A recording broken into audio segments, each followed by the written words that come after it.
Shalom untuk saudara pendengar yang dikasihi Tuhan Yesus Kristus. Selamat siang dan salam sejahtera untuk kita semuanya. Selamat datang kembali di renungan siang dan doa siang pada hari ini. Semoga saudara yang terkasih dalam keadaan sehat selalu.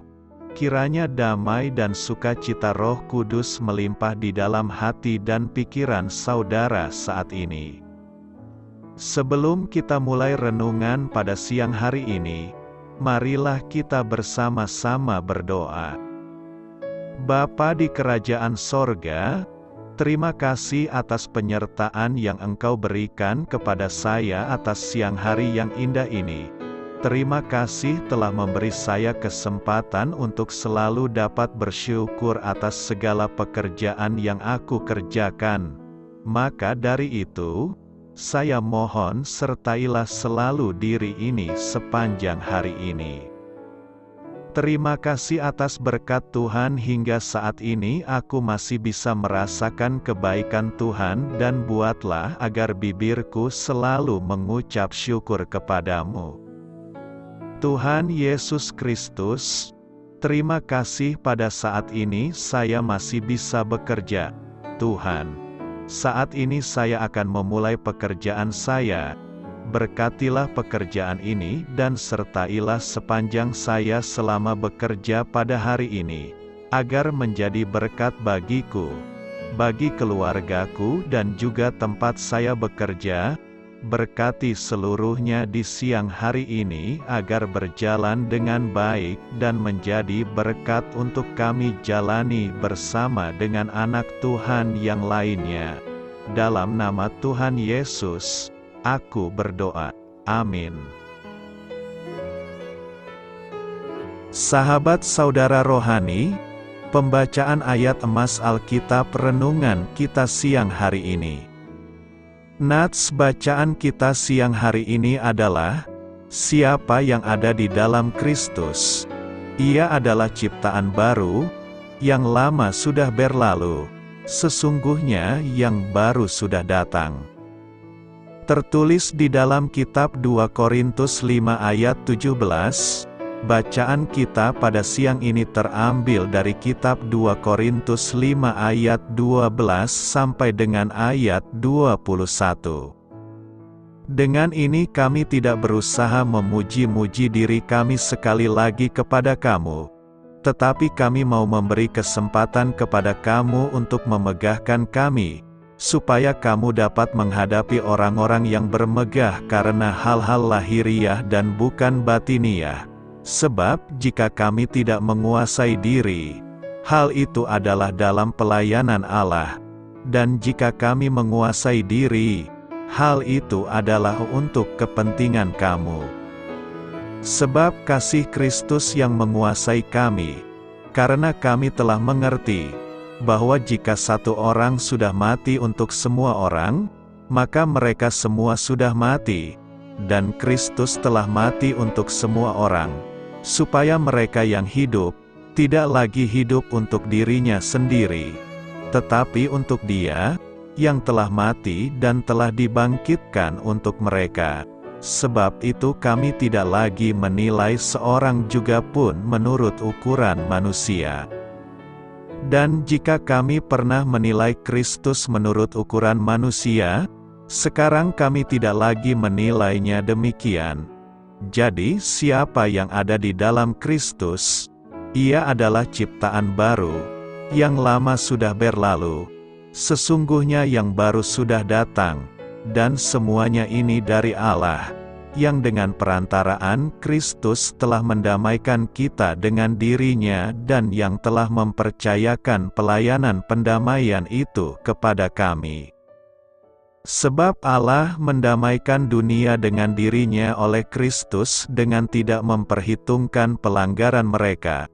Ia telah mempercayakan berita pendamaian itu kepada kami. Jadi kami ini adalah utusan-utusan Kristus. Seakan-akan Allah menasihati kamu dengan perantaraan kami. Dalam nama Kristus kami meminta kepadamu, berilah dirimu didamaikan dengan Allah. Dia yang tidak mengenal dosa telah dibuatnya menjadi dosa karena kita, supaya dalam Dia kita dibenarkan oleh Allah. Ayat di atas terambil dari kitab 2 Korintus 5 ayat 12 sampai dengan ayat 21. Mari kita mulai renungan siang kita. Judul renungan kita hari ini adalah Membuat sebuah mahakarya. Kata bijak Alkitab hari ini adalah hanya Allah yang mampu mengubah jiwa yang ternoda dosa menjadi mahakarya anugerah. Cerita renungan siang kita hari ini adalah salah satu kenangan tentang ayah di masa kanak-kanak saya adalah ia sangat suka mewarnai gambar yang diberi kode angka untuk masing-masing warna. Kanvas gambarnya memang besar, tetapi bidang yang diberi angka-angka untuk dipulas sesuai warna yang telah ditetapkan, tampak sangat kecil.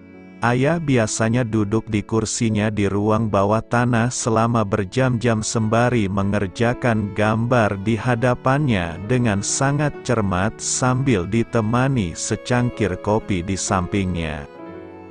Ketika masih kecil, saya biasanya duduk di anak tangga ruang bawah tanah dan memandangi ayah saya dengan takjub. Saya sangat sadar bahwa mewarnai lukisan dengan kode warna semacam itu tidak akan pernah menjadikan ayah saya seorang seniman terkenal. Namun, saya begitu takjub saat mengamati kesabarannya dalam mengerjakan setiap lukisan tersebut. Akhirnya, ribuan serpihan warna di situ membentuk sebuah gambar yang membuat ayah saya merasa puas. Tatkala merenungkan kesabaran ayah dalam menghidupkan sebuah lukisan, saya teringat kepada Bapa Surgawi. Saat menatap hidup kita, Dia melihat begitu banyak kehampaan serta ketidaksempurnaan. Tetapi Dia bekerja dengan penuh kasih dan kesabaran untuk menjadikan kita mahakaryanya, sebuah mahakarya yang serupa dengan gambaran anaknya. Roma 8 ayat 29. Alangkah bersukacitanya kita memiliki Allah seperti itu, yang menjadikan kita ciptaan yang baru, 2 Korintus 5 ayat 17, dan tidak pernah lelah memberikan kesabaran dan ketekunannya untuk menjadikan hidup kita indah. Apakah artinya bahwa seorang Kristen adalah ciptaan baru? Ciptaan baru ini diulas di dalam 2 Korintus 5 ayat 17. Jadi siapa yang ada di dalam Kristus? Ia adalah ciptaan baru, yang lama sudah berlalu. Sesungguhnya yang baru sudah datang.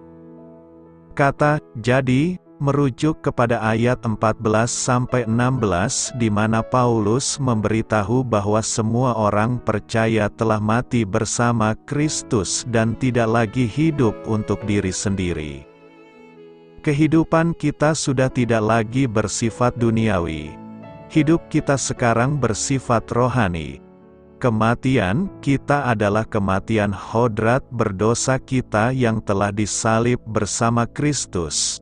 Ia telah dikuburkan bersamanya, dan sama seperti Ia telah dibangkitkan oleh Allah Bapa, kita juga dibangkitkan untuk hidup dalam hidup yang baru. Pribadi yang baru yang telah dibangkitkan itulah yang sedang dibahas Paulus dalam 2 Korintus 5 ayat 17 sebagai ciptaan baru. Demi memahami ciptaan baru ini, kita harus memahami faktanya pertama, yakni bahwa ialah ciptaan, sesuatu yang diciptakan oleh Allah.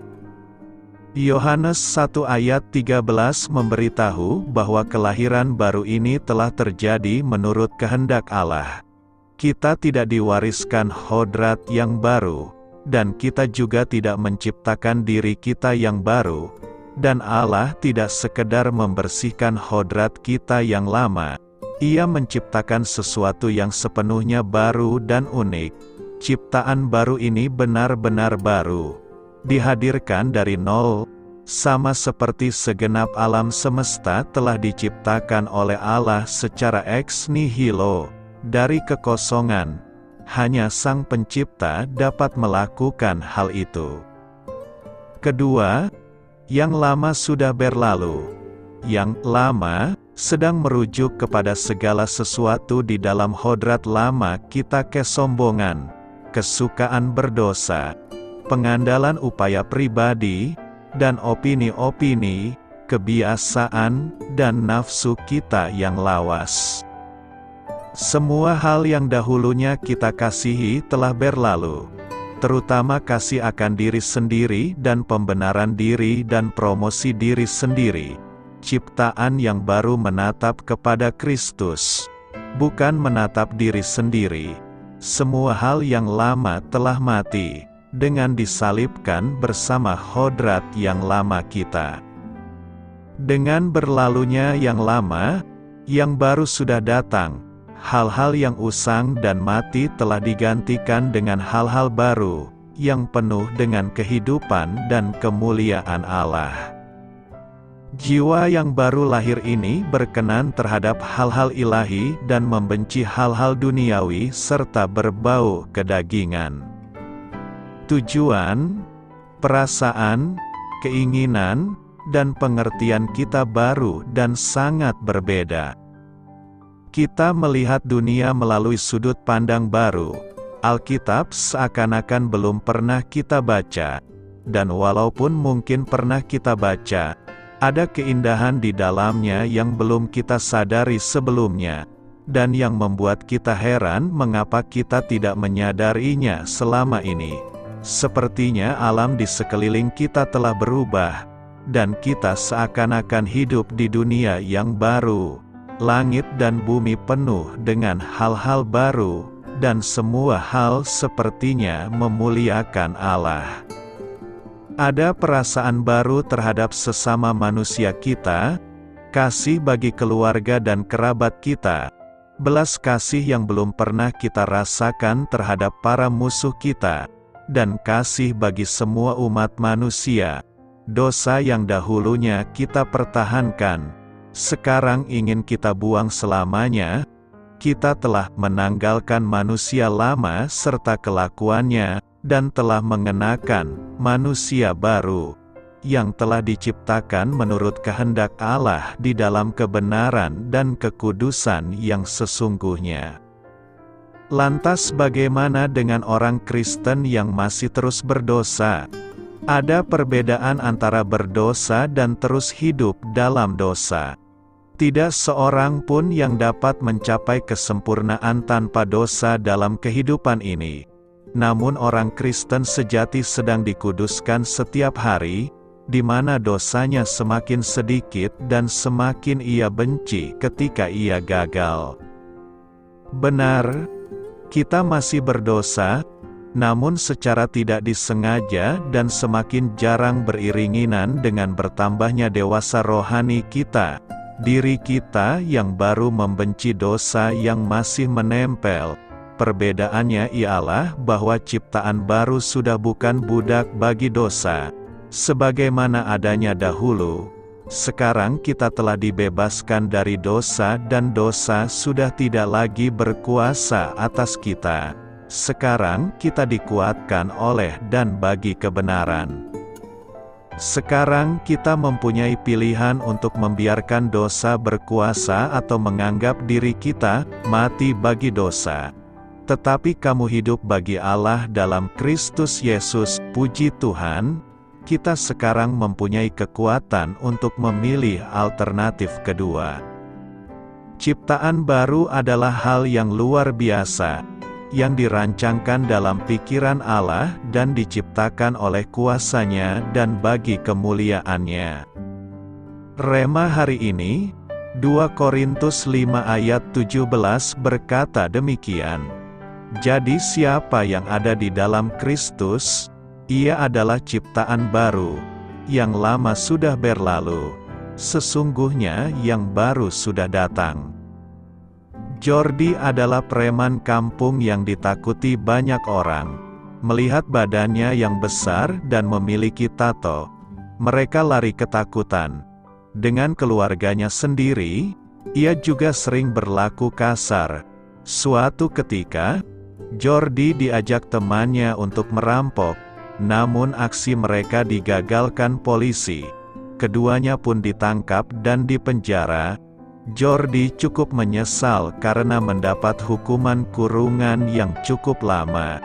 Di penjara, ia sering merenungi perbuatannya dan semakin putus asa. Suatu kali ketika murung, Bohar, teman satu selnya yang terkenal ramah di lingkungan penjara mereka, datang kepadanya. Bohar mengatakan bahwa dirinya dulu seperti Jordi, melakukan banyak kejahatan dan menyesal setelah dikurung lama. Namun, setelah bertemu Yesus, hidupnya mulai berubah. Kesaksian Bohar membuat Jordi penasaran dan setiap hari ia habiskan untuk membaca Alkitab pemberian Bohar. Sampai akhirnya ia menerima Yesus sebagai Tuhan dan Juru Selamatnya. 5 tahun kemudian, Jordi bebas dan hal pertama yang ia lakukan adalah meminta maaf kepada keluarganya. Tidak hanya itu, kini Jordi menjadi penginjil yang merangkul jiwa-jiwa pemuda yang masih hidup dalam kegelapan. Saat kita percaya kepada Tuhan Yesus, Roh Kudus turun dan tinggal dalam diri kita. Roh Kuduslah yang bekerja mengubahkan hati, pikiran, dan karakter kita. Semua perubahan inilah yang memampukan kita untuk hidup sebagai ciptaan yang baru, sehingga cara hidup kita pun turut berubah. Kita tidak lagi memikirkan perkara-perkara duniawi, tetapi semakin banyak memikirkan perkara sorgawi. Kita tidak lagi hidup untuk diri sendiri, tetapi memenuhi tujuan Allah dalam hidup kita. Karena itu, bukalah hati dan izinkan Roh Kudus mengubahkan kita. Libatkan Dia dalam segala keputusan kita. Maka, Roh Kudus akan semakin memenuhi hidup kita. Kerohanian kita yang kering akan diaktifasikan. Semakin hidup dalam dimensi roh dan memperoleh pengurapan untuk berkuasa. Ya, semua ini bukan hasil usaha kita, tetapi pekerjaan yang dimulai oleh Roh Kudus.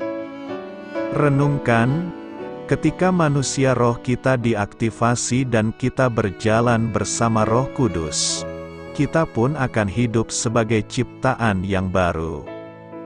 1. Menurut Anda, apakah Anda sudah mengaktifasi manusia roh dan berjalan dengan Roh Kudus? Mengapa demikian? 2. Mengapa manusia roh Anda perlu diaktifasi dan berjalan bersama Roh Kudus? 3. Apa hal yang harus Anda lakukan untuk bisa menjadi ciptaan baru?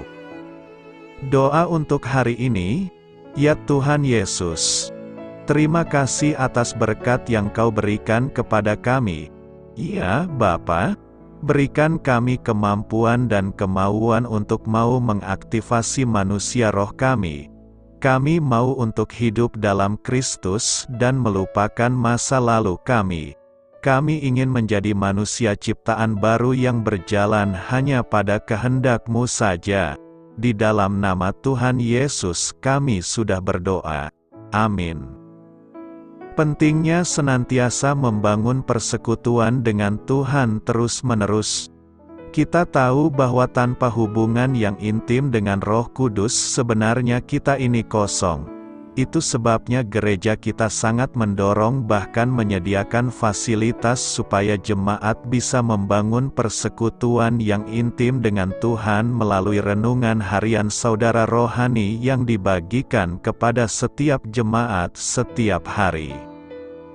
Tetapi sebenarnya, untuk sebuah pertumbuhan rohani yang sehat, kuat, serta konsisten, kita tidak cukup hanya bersekutu dengan Tuhan sekali di pagi hari saja, melainkan kita harus melakukannya dengan konsisten, setiap saat bersekutu dengan Tuhan.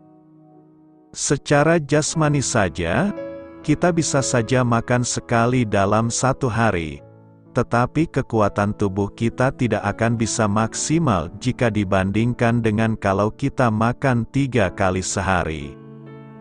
Demikian juga dalam hal minum obat, kebanyakan obat harus diminum 3 kali sehari supaya tubuh kita yang sakit bisa segera sembuh. Oleh sebab itu bagaimana mungkin kita bisa berpikir bahwa roh kita bisa kuat kalau kita hanya memberi makan roh kita sekali sehari saja?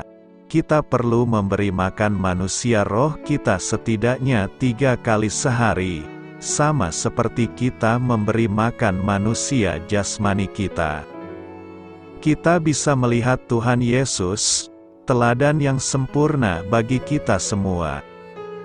Bagaimana ia terus-menerus membangun hubungan yang intim dengan Bapanya. Pagi-pagi benar, ketika hari masih gelap, Tuhan Yesus sudah duduk diam di bawah kaki Tuhan. Siang hari di tengah-tengah kesibukannya melayani orang-orang yang membutuhkan mujizatnya, Tuhan Yesus melepaskan diri dari keramaian dan datang kembali kepada Tuhan. Malam hari, ketika kebanyakan orang sudah tidur, Tuhan Yesus menyediakan waktu khusus untuk bersekutu dengan Tuhan. Begitu juga dengan kehidupan Daud, dikatakan di dalam Alkitab bahwa 7 kali dalam sehari Daud memuji-muji Tuhan. Ini artinya Daud memiliki persekutuan yang konsisten dan terus-menerus dengan Tuhan. Demikian juga dengan Daniel, 3 kali sehari Daniel berlutut, berdoa, serta memuji Allah.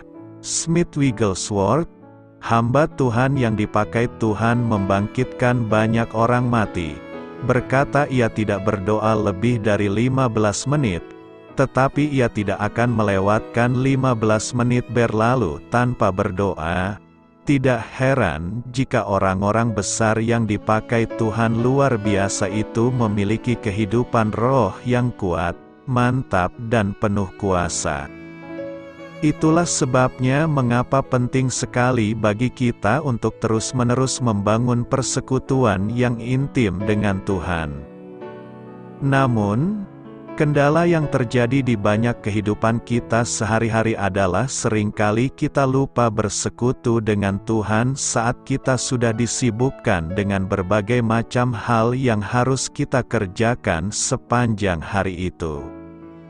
Itu sebabnya saat ini renungan harian saudara rohani hadir 3 kali dalam sehari untuk mengingatkan kita supaya senantiasa membangun persekutuan yang intim dengan Tuhan terus-menerus sepanjang hari. Dengan adanya rehasa atau renungan harian saudara rohani setiap pagi, siang, dan malam ini, maka kita akan terus didorong membangun persekutuan yang intim, kuat, dan konsisten dengan Tuhan sehingga manusia roh kita semakin lama akan semakin dibangun dan dikuatkan untuk melakukan hal-hal yang besar bagi kemuliaan Tuhan. Kita selamat bukan karena perbuatan baik. Titus 3 ayat 4-5 berkata demikian. Tetapi ketika nyata kemurahan Allah, Juru Selamat kita, dan kasih-Nya kepada manusia, pada waktu itu Dia telah menyelamatkan kita, bukan karena perbuatan baik yang telah kita lakukan, tetapi karena rahmat-Nya oleh permandian kelahiran kembali dan oleh pembaharuan yang dikerjakan oleh Roh Kudus. Dunia mengajarkan sebuah prinsip bahwa kunci untuk mendapatkan keselamatan kekal adalah banyak melakukan amal kebaikan. Karena itu kita harus sering-sering menolong orang lain, memberi sedekah kepada fakir miskin dan sebagainya, di mana semua itu adalah investasi yang sifatnya kekal. Namun Alkitab menyatakan bahwa kebajikan atau perbuatan baik yang dilakukan oleh orang berdosa adalah seperti kain kotor, demikianlah kami sekalian seperti seorang najis dan segala kesalehan kami seperti kain kotor, kami sekalian menjadi layu seperti daun dan kami lenyap oleh kejahatan kami seperti daun dilenyapkan oleh angin. Sebanyak apapun amal dan kebaikan yang dilakukan takkan pernah mengubah status berdosa di pemandangan Allah. Kecuali jika orang berdosa mau datang kepada Kristus, mengakui segala dosa-dosanya. Jika kita mengaku dosa kita, maka Ia adalah setia dan adil, sehingga Ia akan mengampuni segala dosa kita dan menyucikan kita dari segala kejahatan, menerima Kristus sebagai Tuhan dan Juru Selamat, serta percaya bahwa kematian Kristus di kayu salib adalah untuk menebus dosa-dosanya, sehingga Ia memiliki status baru, yaitu bukan lagi sebagai seteru Allah, melainkan diangkat sebagai anak-anak Allah. Inilah yang menjadi titik tolak seseorang untuk menerima keselamatan. Sebab, siapa yang ada di dalam Kristus, Ia adalah ciptaan baru, yang lama sudah berlalu. Sesungguhnya yang baru sudah datang, setelah diselamatkan dan hidup sebagai manusia baru. Arah dan tujuan hidup manusia pun menjadi baru, yaitu tertuju kepada Kristus dan tidak lagi berpusat pada diri sendiri. Barang siapa mengatakan bahwa ia ada di dalam Dia, ia wajib hidup sama seperti Kristus telah hidup. Perbuatan baik kita, sebaik apapun, ternyata bukan kendaraan yang bisa mengantarkan kita menuju keselamatan. Dan itu secara tegas dikatakan Paulus dalam suratnya kepada Titus. Tetapi ketika nyata kemurahan Allah, Juru Selamat kita, dan kasih-Nya kepada manusia, pada waktu itu Dia telah menyelamatkan kita, bukan karena perbuatan baik yang telah kita lakukan, tetapi karena rahmat-Nya oleh permandian kelahiran kembali dan oleh pembaharuan yang dikerjakan oleh Roh Kudus, yang sudah dilimpahkan-Nya kepada kita oleh Yesus Kristus, Juru Selamat kita, supaya kita, sebagai orang yang dibenarkan oleh kasih karunia-Nya, berhak menerima hidup yang kekal, sesuai dengan pengharapan kita. Kita diselamatkan bukan karena perbuatan baik, tetapi oleh rahmat-Nya, berdasarkan kemurahan Allah dan atas kasih-Nya yang begitu besar kepada kita, dengan menerima Yesus Kristus sebagai Tuhan dan Juru Selamat. Itulah yang membuat kita berhak menerima keselamatan. Perbuatan baik itu penting, itu benar, tapi perbuatan baik tidaklah menyelamatkan. Berbuat baik adalah sesuatu yang secara otomatis seharusnya kita jalankan ketika kita bertobat dan menerima Yesus sebagai Tuhan dan Juru Selamat kita. Perbuatan baik bukan sumber keselamatan, melainkan merupakan buah Roh yang hidup di dalam kita ketika kita menjadi orang percaya. Dalam Titus 3 ayat 5 disebutkan bahwa perbuatan baik itu tidak mendatangkan keselamatan.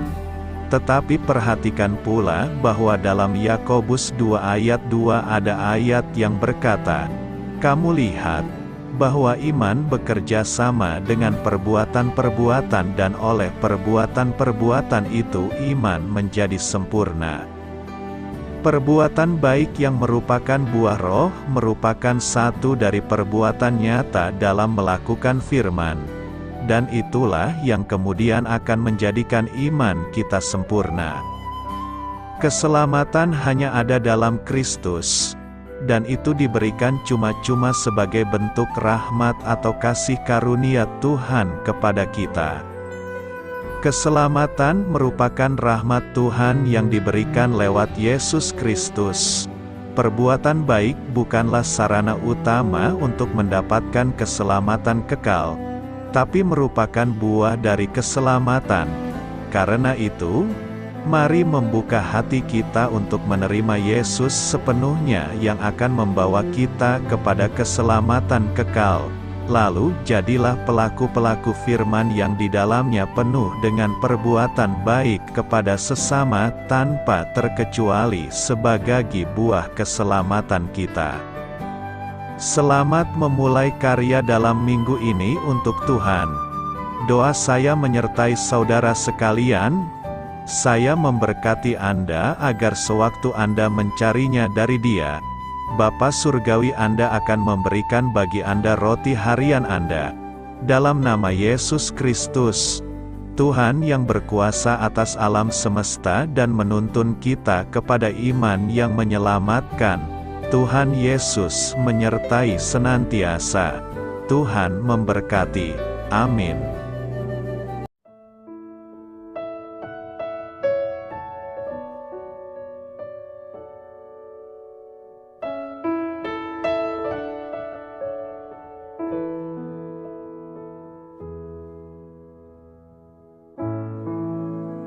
Demikianlah renungan firman Tuhan pada siang hari ini. Semoga menjadi kekuatan di dalam hidup kita dan menjadikan kita pribadi yang lebih sukses. Sebelum kita memulai aktivitas hari ini, marilah kita berdoa. Bapa kami yang ada di sorga, terima kasih atas kasih dan kebaikan Tuhan yang begitu besar buat kami. Tuntunlah perbuatanku agar di sepanjang hari ini saya bisa bekerja sebaik-baiknya, tidak pernah jemu menolong sesama, selalu ramah dan tahu terima kasih, menghayati iman dan mengamalkannya dengan sekuat tenagaku. Semua ini saya sampaikan kepadamu, dengan pengantaraan Kristus, Tuhan kami. Allah, Bapa kami bersyukur kepadamu, bahwa dengan bekerja kami boleh ambil bagian di dalam karya-Mu mensejahterakan dan membahagiakan umat manusia.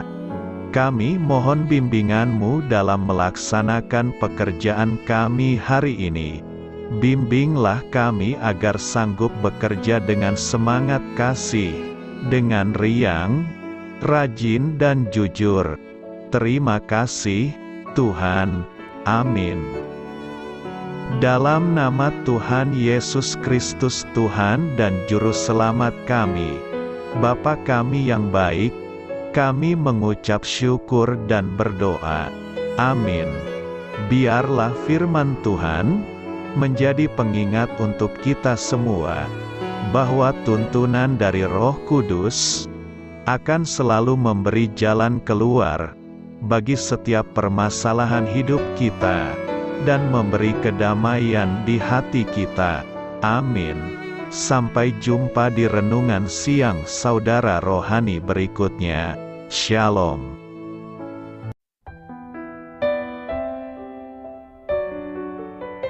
Halo untuk semua pendengar saudara rohani yang terkasih di dalam nama Tuhan Yesus Kristus dimanapun berada. Mari dukung kami, tim redaksi Renungan Harian Saudara Rohani dengan cara memberikan bantuan, kritik dan masukan. Saudara dapat memberikan masukan melalui kolom komentar di bawah atau mengirim kepada kami langsung melalui email yang tertera di layar Anda, saudararohani@gmail.com. Jika saudara terberkati melalui renungan ini, saudara dapat mendoakan kami dan memberikan bantuan lainnya dengan mengirim email kepada kami. Saya berdoa agar saudara sekalian bahagia dan sehat selalu. Amin.